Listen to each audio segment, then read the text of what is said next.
Film की शुरुआत एक नाटकीय दृश्य के साथ हुई जिसमें एक विशाल प्रीडेटर अंतरिक्षयान भयानक हरी रोशनी उत्सर्जित करते हुए पृथ्वी पर दुर्घटनाग्रस्त हो गया, जिससे उसके नीचे की जमीन हिल गई। घोर काली रात की आड़ में सैन्य अधिकारी, उनके चेहरे पर दृढ़ संकल्प के भाव थे। उन्होंने खुद को जंगली झाड़ियों के बीच छुपा लिया। उनका गुप्त मिशन गोपनीयता में डूबा हुआ था, क्योंकि वे एक साथ एकत्र होकर विशिष्ट व्यक्तियों पर हमले की साजिश रच रहे थे। रात का माहौल तनाव से भरा था और हवा प्रत्याशा से भारी थी। चारों ओर दुनिया की सांसें अटकी हुई थीं, क्योंकि अधिकारी चुपचाप अपने ऑपरेशन की तैयारी कर रहे थे। अचानक एक कार, उसकी हेडलाइटें चाकू की तरह अंधेरे को चीरती हुई घटनास्थल की ओर बढ़ी। हेडलाइट्स की तेज चमक से पता चला कि वाहन से 3 आकृतियां निकल रही थीं। उनके इरादे धुंधले थे। उनमें से 2 एक भयभीत व्यक्ति को जबरदस्ती वाहन से दूर ले जा रहे थे। उनके इरादे स्पष्ट रूप से स्पष्ट थे। जैसे जैसे समूह चांदनी रोशनी में आगे बढ़ता गया, तनाव अपने चरम पर पहुंच गया। फिर शांत रात में बंदूक की गोली की आवाज की तरह एक सैन्य अधिकारी ने उस व्यक्ति पर एक गोली चलाई जिसे घसीटा जा रहा था। गोली की गगनभेदी आवाज ने भयानक सन्नाटे को तोड़ दिया और अराजकता फैल गई। दहशत, भय और भ्रम की स्थिति ने पूरे माहौल को जकड़ लिया। जमीन पर खून बिखरा हुआ था, जिससे इस घटनाक्रम में एक भयानक तत्व जुड़ गया। जब लोग सुरक्षा के लिए संघर्ष कर रहे थे तो संघर्ष भड़क उठा। उनके दिल भय से धड़कने लगे। एक बार शांत रहने वाली रात पूरी तरह से नष्ट हो गई थी, और इस भयावह क्षण के परिणाम पूरी फिल्म में गूंजेंगे और घटनाओं के पाठ्यक्रम को हमेशा के लिए बदल देंगे। सेटिंग एक विशिष्ट वातावरण में स्थानांतरित हो गई, जहां लोग अपने रोजमर्रा के कार्यों और दिनचर्या में तल्लीन थे। सभी लोग अपने सामान्य कामकाज करते रहे, अपना व्यवसाय करते रहे। इस सामान्य दृश्य के बीच एक सैन्य आदमी, क्विन मैकेना, ने संदेह की भावना के साथ अपने कपड़ों के नीचे हथियार छुपाए और एक दुकान में घुस गया। वो काउंटर पर मौजूद व्यक्ति के पास पहुंचा, जो दुकान का मालिक था। क्विन मैकेना ने दुकान के मालिक से एक निर्दिष्ट पते पर बैग पहुंचाने का अनुरोध किया। इसके साथ ही उसने सावधानी से एक रहस्यमय धातु की वस्तु को शराब के गिलास में गिरा दिया और उसका सेवन करने लगा। अगला दृश्य लॉरेंस गॉर्डन मिडिल स्कूल में हुआ, जहां छात्र अपनी पढ़ाई पर ध्यान केंद्रित कर रहे थे। 2 लड़के शतरंज के खेल में लगे हुए थे। तीसरा लड़का पास में खड़ा होकर ध्यान से देख रहा था। अप्रत्याशित रूप से कक्षा के बाहर से 2 शरारती छात्रों ने घंटी बजाई, जिससे सभी लोग प्रयोगशाला से बाहर चले गए। हालांकि एक लड़का पीछे रह गया। तेज घंटी की आवाज से उनके सिर में तेज दर्द होने लगा। उन्हें ठीक होने में कठिनाई हुई और आखिरकार वे गिर पड़े। एक दृश्य में एक युवा लड़के को स्कूल से घर जाते हुए दिखाया गया।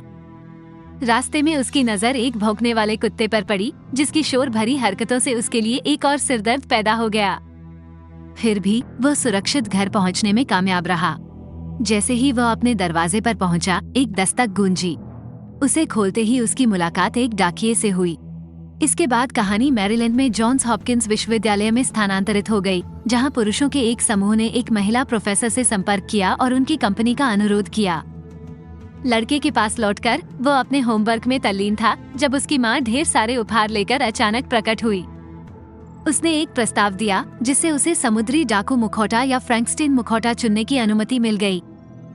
लड़के ने ये तर्क देते हुए मना कर दिया कि उसके साथी उसे पहचान सकते हैं, भले ही उसने मास्क पहना हो। ये दृश्य संयुक्त राज्य अमेरिका के वयोवृद्ध मामलों के विभाग में स्थानांतरित हो गया, एक ऐसा स्थान जहां सरकारी अधिकारी अक्सर गोपनीयता से जुड़े मामलों पर चर्चा करने के लिए बंद दरवाजे के पीछे मिलते थे। एक मंद रोशनी वाले कमरे में ये अधिकारी एकत्र हुए। उनकी धीमी आवाजें साजिश का माहौल पैदा कर रही थीं, क्योंकि वे अपनी गुप्त बातचीत में शामिल थे। बोले गए प्रत्येक शब्द में बहुत अधिक वजन होता है और ऐसा लगता है कि कमरा स्वयं ही उनके शांत स्वर को अवशोषित कर लेता है, जिससे उनकी वर्गीकृत जानकारी को चुभने वाले कानों से बचाया जा सकता है। हालांकि हमारा ध्यान जल्द ही उस युवा लड़के की ओर चला गया, एक ऐसा चरित्र जिसका जीवन एक अप्रत्याशित मोड़ लेने वाला था। इससे पहले फिल्म में उन्हें मित्रवत डाकिया से एक पैकेज मिला था, एक पैकेज जिसने उन्हें प्रत्याशा और जिज्ञासा से भर दिया था। इस साधारण पार्सल में रोमांच का वादा था और लड़का बड़ी मुश्किल से अपना उत्साह रोक सका, क्योंकि उसने उत्सुकता से इसे फाड़ दिया।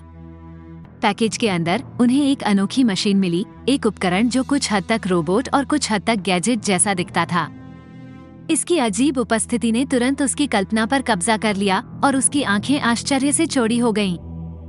उसके छोटे छोटे हाथों में जकड़ा हुआ ये किसी दूसरी दुनिया के खजाने जैसा अनकही क्षमताओं वाला एक रहस्यमय उपकरण जैसा महसूस हुआ। कांपते हाथों से युवा लड़के ने इस रहस्यमय मशीन के साथ आने वाला रिमोट कंट्रोल निकाला। वो बस एक पल के लिए झिझका, उसका युवा मन सवालों और संभावनाओं से जूझ रहा था। फिर जिज्ञासा और एक बच्चे की असीम कल्पना से प्रेरित होकर उसने उत्सुकता से रिमोट कंट्रोल पर एक बटन दबाया। मशीन में जान आ गई, उसके यांत्रिक हिस्से घूम रहे थे और गुनगुना रहे थे। लाइटें झपकी और बटन रोशन हो गए, जिससे कई विशेषताएं सामने आईं जो लड़के ने पहले कभी नहीं देखी थीं। वो विस्मय से देखता रहा जब यंत्र उसके हर आदेश का उत्तर देता था। उसकी हरकतें मनमोहक और मंत्रमुग्ध कर देने वाली दोनों थीं। उन्हें कम ही पता था कि यह नया उपकरण एक भव्य साहसिक कार्य के लिए उत्प्रेरक बन जाएगा, जो अनुभवी मामलों के विभाग के गुप्त व्यवहार के साथ जुड़ जाएगा, एक रोमांचक कथा के लिए मंच तैयार करेगा जो दर्शकों को अंत तक बांधे रखेगा। एक दृश्य में कुछ पुरुष और एक महिला प्रोफेसर एक जीव विज्ञान प्रयोगशाला में प्रवेश करते हैं। वहाँ एक वैज्ञानिक ने महिला प्रोफेसर का गर्मजोशी से स्वागत किया और बताया कि उसे पता चला है कि समय के साथ जानवर कैसे बदलते हैं। इस बारे में उन्होंने एक किताब लिखी है जिसे विकासवादी जीव विज्ञान कहा जाता है। महिला प्रोफेसर उस समय आश्चर्यचकित रह गईं जब उन्होंने लैब में उन्नत एलियन तकनीक देखी। उनका आश्चर्य तब और बढ़ गया जब उन्हें एहसास हुआ कि वैज्ञानिक एक शिकारी कहे जाने वाले एलियन के साथ अध्ययन और काम कर रहे थे। उन्होंने उसे इस प्राणी को करीब से देखने के लिए आमंत्रित किया और उसने पूछा कि इसका नाम शिकारी क्यों रखा गया। वैज्ञानिक ने बताया कि इसने अपना नाम इसलिए कमाया क्योंकि इसमें एक अद्वितीय कौशल है, अपने शिकार को ट्रैक करने और शिकार करने की क्षमता। इसके अलावा वैज्ञानिक ने खुलासा किया कि प्रयोगशाला में उनका उद्देश्य इस शिकारी की आनुवंशिक सामग्री डीएनए की जांच और अध्ययन करना था, जिसका उद्देश्य इसकी आनुवंशिक संरचना को बेहतर ढंग से समझना था। दृश्य ने अचानक एक अंधेरा और अशुभ मोड़ ले लिया जब शिकारी, जो पहले गतिहीन और निष्क्रिय था, अचानक खतरनाक हरकतों के साथ जीवित हो उठा। प्रयोगशाला में वैज्ञानिकों में दहशत फैल गई और पूरे वातावरण में भय और आशंका का माहौल छा गया। जैसे ही शिकारी जीवित हुआ, उसने प्रयोगशाला के भीतर लोगों पर भयानक हमलों की झड़ी लगा दी, जिससे पहले से ही तनावपूर्ण स्थिति पूरी तरह से अराजकता और भय में बदल गई। हर गुजरते पल के साथ खतरा बढ़ता गया और उन दुर्भाग्यपूर्ण व्यक्तियों पर अनिश्चितता की और भी गहरी छाया छा गई, जिन्होंने खुद को इस विदेशी खतरे के साथ आमने सामने पाया था। माहौल लगातार भयावह होता जा रहा था और सामने आने वाले दुस्वप्न का कोई अंत नजर नहीं आ रहा था। जब लड़का बिल्डिंग ब्लॉक्स के साथ खेलने में तल्लीन था, तब वो चौंक गया जब मेल में उसे मिले धातु के मुखौटे से टिमटिमाती रोशनी निकलने लगी। उसी समय एक सैन्य अधिकारी अंदर मौजूद लोगों की मदद के लिए लैब में पहुंचा। जैसे ही शिकारी ने भागने का प्रयास किया, चारों ओर अराजकता फैल गई और महिला प्रोफेसर ने उसे पकड़ने और भागने से रोकने के लिए बहादुरी से लड़ाई लड़ी। इस बीच एक सैन्य वैन में कैदियों के बीच तीखी बहस हो गई, जिससे हाथापाई तक की नौबत आ गई। नियंत्रण हासिल करने के सैन्य अधिकारियों के प्रयासों के बावजूद कैदी उन पर काबू पाने में कामयाब रहे, वैन पर नियंत्रण कर लिया और जल्दबाजी में भाग निकले। दृश्य एक ऐसे स्थान पर परिवर्तित हो गया जहां कैदी बातचीत में लगे हुए थे और आराम करने के लिए कुछ पल निकाल रहे थे। पास में महिला प्रोफेसर एक बिस्तर पर बेहोश पड़ी थी और वे धैर्यपूर्वक उसके जागने का इंतजार कर रहे थे। जब वह आखिरकार हिली और होश में आई, तो उसने झट से पास की बंदूक की ओर हाथ बढ़ाया। उसकी अंतरात्मा ने उसे जल्दी से भागने का आग्रह किया। हालांकि जब वो रहस्यमय वस्तुओं और अजीब यंत्रों से भरे कमरे में दाखिल हुई, तो उसकी जिज्ञासा उस पर हावी हो गई। इसने उसे रुकने और स्थिति का सावधानी से सामना करने के लिए प्रेरित किया। शांत स्वभाव के साथ उन्होंने कैदियों के साथ बातचीत शुरू की और उनके इरादों और उद्देश्यों को समझने की कोशिश की। इस आदान प्रदान के दौरान उसने प्रयोगशाला में शिकारी के साथ हुई परेशान करने वाली मुठभेड़ को साझा किया और उस विचित्र घटना का वर्णन किया जो उसने देखी थी। इस रहस्योद्घाटन ने एक चर्चा का द्वार खोल दिया जो उनकी परिस्थितियों से जुड़े रहस्यों पर प्रकाश डाल सकता है। जैसे ही लड़के ने लगन से अपने काम पर काम किया, उसने अचानक धातु के मुखौटे से निकलने वाली अजीब आवाजें सुनी जो उसे पहले मिली थीं। उसकी जिज्ञासा उस पर हावी हो गई और वो इसे और अधिक जानने की लालसा को रोक नहीं सका। सावधानी से उसने अपने चेहरे पर मुखौटा लगाया और अपने आश्चर्य के लिए उसे शिकारी के रूप में जाने जाने वाले एलियन के बारे में असामान्य और दिलचस्प जानकारी दिखाई देने लगी। इसने इस बात की अंतर्दृष्टि प्रदान की कि शिकारी कैसे बनाया गया और इसकी आनुवंशिक संरचना के बारे में विवरण दिया गया। मास्क के साथ वो शिकारी को स्कैन भी कर सकता था। इस बीच एक फौजी घर पहुंचा। उसकी पत्नी ने उसका स्वागत किया। हालांकि वो स्पष्ट रूप से व्यथित था और हड़बड़ी में उस धातु के मुखौटे की तलाश कर रहा था जो उसने उनके पते पर भेजा था। उसे निराशा हुई कि वो उसका कहीं भी पता नहीं लगा सका, जिससे उसकी चिंता और बढ़ गई। चिंतित और डर से भरकर उसने अपने बेटे का पता लगाने का फैसला किया, जो अपने साथ मुखौटा ले गया था। इसके बाद दृश्य उस लड़के पर केंद्रित हो गया जो अब धातु का मुखौटा पहने हुए था। विभिन्न थीम वाले मुखौटों से सजे लोगों से भरी सड़क पर चल रहा था, जिससे एक अद्भुत और अवास्तविक दृश्य पैदा हो रहा था। शक्तिशाली मुखौटा पहने हुए लड़का साहसपूर्वक उन गुंडों के घर में घुस गया जिन्होंने उसे स्कूल में प्रताड़ित किया था। मुखौटे की अविश्वसनीय क्षमताओं के साथ उसने अपनी शक्ति को उजागर किया, तबाही मचाई और उपस्थित सभी लोगों में भय पैदा कर दिया। नकाब का उपयोग करते हुए उसने बदमाशों का सामना किया और उन्हें हरा दिया, जिससे वे डरकर भागने को मजबूर हो गए। इस बीच लड़के के माता पिता उत्सुकता से उसे एक अंधेरी सड़क पर खोज रहे थे। थके हुए लड़के को रास्ते में एक दोस्ताना कुत्ता मिला और वो उसके साथ खेलने लगा। अचानक रात के डरावने माहौल में विदेशी शिकारियों का एक खतरनाक समूह लड़के की ओर बढ़ता हुआ उभरा। ठीक समय पर उसके पिता आ पहुंचे, जो अपने बेटे की रक्षा करने के लिए दृढ़ संकल्पित थे। परिवार और दुर्जय विदेशी सेना के बीच एक भयंकर युद्ध छिड़ गया, जिसने नाटकीय प्रदर्शन के लिए मंच तैयार किया। शिकारी की खोज का प्राथमिक ध्यान निस्संदेह धातु का मुखौटा पहने हुए युवा लड़के पर था। अथक प्राणी उस लड़के का पता लगाने की अथक खोज में था, जो शिकारी के लिए बहुत महत्वपूर्ण था। घटनाओं के एक नाटकीय मोड़ में लड़के के पिता ने अपने बेटे को नुकसान से बचाने के लिए बहादुरी से कदम उठाया और शिकारी ताकत के खिलाफ एक भयंकर और कष्टदायक लड़ाई में शामिल हो गए।